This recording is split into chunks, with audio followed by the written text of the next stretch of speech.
Преди много време, в една далечна страна, живееше едно изключително красиво момиче. Майка й си беше отишла отдавна и баща й я беше отгледал. Един ден, когато бащата на Пепеляшка се ожени повторно, животът й се промени драстично. Новата съпруга на баща й и двете й доведени сестри се преместиха в къщата на Пепеляшка. Още от първата им среща мащехата й не можеше да понася Пепеляшка. Тя и двете й дъщери изключително завиждаха на красотата и доброто сърце на Пепеляшка. Доведените сестри на Пепеляшка не бяха красиви като нея. И освен това бяха груби и разглезени. Един ден бащата на Пепеляшка трябваше да замине на дълго пътуване. И тогава мащехата и доведените сестри на Пепеляшка превърнаха живота ти в истински кошмар. Докато Пепеляшка беше в градината и говореше с любимите си птички, мащехата й се приближи до нея. От днес ще живееш на тавана. Ще вършиш цялата домакинска работа. Също така не искам да се разхождаш с тези дрехи. Пепеляшка не знаеше какво да каже и безпомощно изпълни това, което й беше казано. Тя си опакова нещата и се премести на тавана. След този ден Пепеляшка започна да върши цялата домакинска работа съвсем сама. Тя се уморяваше много, но нито мащехата, нито доведените й сестри я съжаляваха. Изтри пода отново. Не виждаш ли, че все още е прашен? Не си свършила прането. Нямам нищо подходящо за обличане. Пепеляшка нямаше други приятели, освен мишките и птичките, които идваха до прозореца й. Поради студа, тайно през нощта, Пепеляшка слизаше долу до камината и се сгряваше до гаснещия огън и заспиваше. Един ден в града беше направено съобщение от кралството. Нашият принц ще организира бал в замъка и всички момичета, които са годни за брак, са поканени на този бал. Веднага, щом доведените сестри чуха за тази покана, те изтичаха вкъщи и казаха на майка си: Вие ще бъдете най-красивите момичета на бала. Принцът трябва да избере една от вас. Така ще живеем всички в двореца, нали, майко? Трябва да вземем няколко рокли и обувки за вас, момичета. Хайде, отиваме на пазар.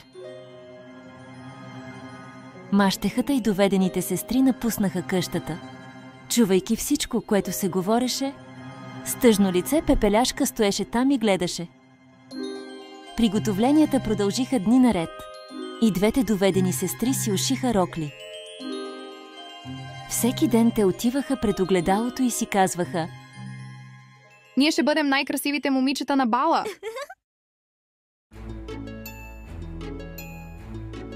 Най-накрая големия ден настъпи. Доведените сестри се събудиха много рано тази сутрин и започнаха да викат Пепеляшка. Пепеляшке, побързай и ела тук. Къде беше? Побързай да ни приготвиш банята. Цял ден Пепеляшка помагаше на доведените си сестри да се приготвят. Хей, по-леко! Скубеш ме! Към вечерта те бяха приключили с всичките си приготовления за бала. Изглеждате красиви, момичета. Просто прекрасни. Пепеляшка събра цялата си смелост и попита мащехата си: Мога ли аз да дойда на бала? Кой? Ти ли? Да, защото пише, че всички млади момичета могат да дойдат. А това ли е роклята ти за бала? Принцът си търси жена, не прислужница скъпа. Хайде, момичета, да не закъсняваме за бала. А ти се увери, че си свършила всички задължения преди да си легнеш.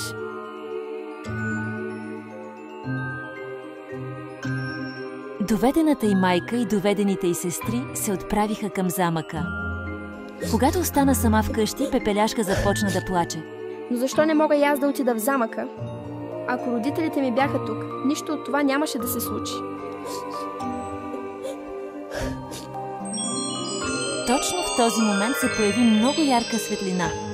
Отначало Пепеляшка не разбра какво е това. Тя се взираше в светлината. Тогава изведнъж в средата на светлината се появи красива фея. Моя красива Пепеляшке, не плачи! Ти също ще отидеш на бала в замъка. Пепеляшка не можеше да повярва на очите си. Тя попита шокирано. Мога ли да отида? Но виж ме! Не се притеснявай. Аз съм тук, за да ти помогна. Сега ми донеси една голяма тиква и 7 мишки. Пепеляшка не можеше да разбере защо тя иска тези неща, но все пак направи каквото й беше казано. Първо, тя отиде в кухнята и взе една голяма тиква. След това отиде на тавана, взе приятелките си мишки и слезе отново. С вълшебната си пръчица феята превърна тиквата в красива конска карета. След това се обърна към мишките. Една от тях превърна в кучияш, а останалите 6 се превърнаха в красиви бели коне. Пепеляшка гледаше изумено конската карета. Феята се обърна към нея. Когато я докосна с вълшебната пръчица,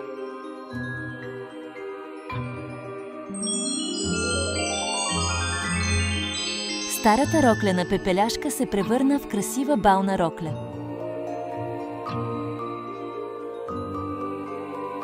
А пантофите на краката й се превърнаха в красиви стъклени обувки. Приличам на истинска принцеса.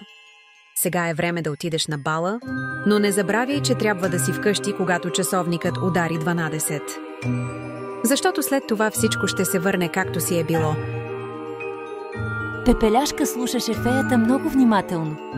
След това тя скочи на каретата си и потегли към замъка.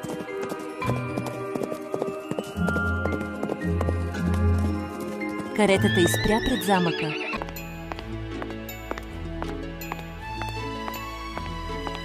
Когато Пепеляшка влезе през големите врати в балната зала, всички погледи бяха насочени към нея. Тя изглеждаше толкова красива и елегантна.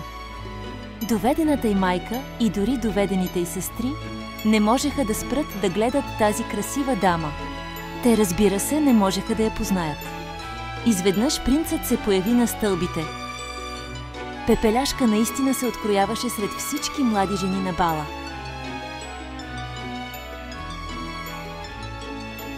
Принцът се влюби от пръв поглед в тази красива млада жена. Докато всички гледаха с любопитство, той започна да слиза по стълбите и бавно се приближи към нея. Доведените сестри бяха много развълнувани, защото принцът идваше към тях. Ах, принцът идва към мен. Не, идва към мен. Но принцът мина покрай тях и спря пред Пепеляшка.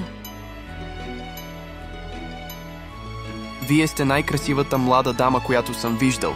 Бихте ли ми позволили този танц? Пепеляшка се съгласи. Принцът и Пепеляшка започнаха да танцуват сред любопитните погледи на всички поканени. Пепеляшка беше запленена от музиката и танца. Чувстваше се така, сякаш само тя и принцът бяха в балната зала.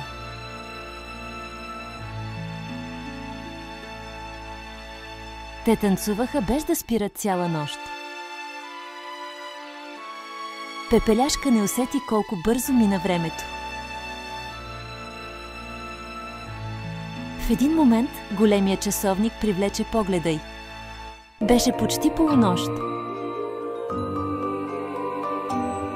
Точно в този момент Пепеляшка си спомни предупреждението на феята. Трябва да си вкъщи, когато часовникът удари 12, защото след това всичко ще се върне както си е било. Стресната, Пепеляшка започна да тича и остави принца зад себе си. Когато тичаше надолу по стълбите на замъка, тя изпусна една от обувките си. Но тя нямаше време да се върне и да я вземе. Докато тичаше по-нататък, часовникът удари полунощ и всичко се върна към предишното си състояние. Когато принцът излезе след нея, той забеляза обувката й на стълбите. Намерете собственичката на тази обувка. Дори да се наложи да накарате всички момичета в кралството да я пробват. Пепеляшка се прибра задъхана и отиде направо на тавана. Тя започна да мисли за нощта, която прекара с принца. Знаеше, че няма шанс, но все пак се беше влюбила в него. Беше почти невъзможно принца да я намери, а дори и да я намереше, той никога нямаше да я познае. Хората на принца обикаляха от врата на врата във всяка къща в кралството и търсеха младата жена, която притежаваше тази обувка.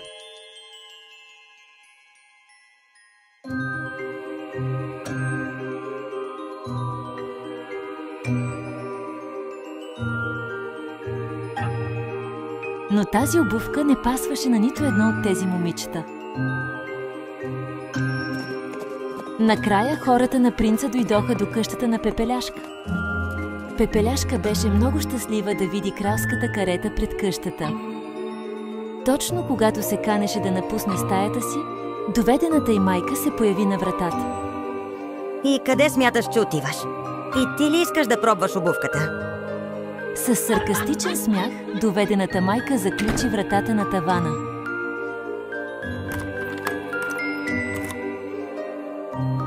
Не, моля те, спри! Отвори вратата, моля те! О, колко жалко! Но какво общо би имал принцът с теб? Мъжете първо пробваха обувката на слабата сестра, но тя беше твърде малка за краката й. Вижте, почти ми пасна на кракът. След това по-малката сестра пробва обувката, но дебелият й крак дори не влезе в обувката. Може би ако я пробвам на другия си крак. Каквото и да правеха, просто не се получаваше. Накрая последният опит на Пепеляшка беше да изтича до прозореца, но беше твърде високо. Затова тя започна да плаче. Виждайки я да плаче, нейните приятели мишките дойдоха до нея. Доведената ми майка ме заключи. Тя само има ключ. Една от мишките се промъкна под вратата и изтича долу. Мащехата беше до вратата с хората на принца. Ох, може ли да дойдете утре отново? Днес дъщерите ми са малко уморени. Краката им сигурно са подути. Мишката скочи на роклята на мащехата й, грабвайки ключовете от джоба й, и изтича нагоре. Тя пъхна ключът под вратата. Пепеляшка беше много щастлива, когато видя ключът. Отваряйки вратата, тя изтича надолу колкото можеше по-бързо. А, ти как излезе? Моля, спрете, не си отивайте. Искам да пробвам и аз обувката.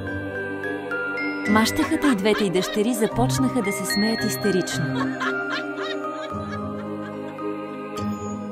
Заповед на принца е всяко момиче в кралството да пробва обувката. Моля, млъкнете! Когато Пепеляшка пробва обувката, всички бяха шокирани. Защото й пасваше идеално.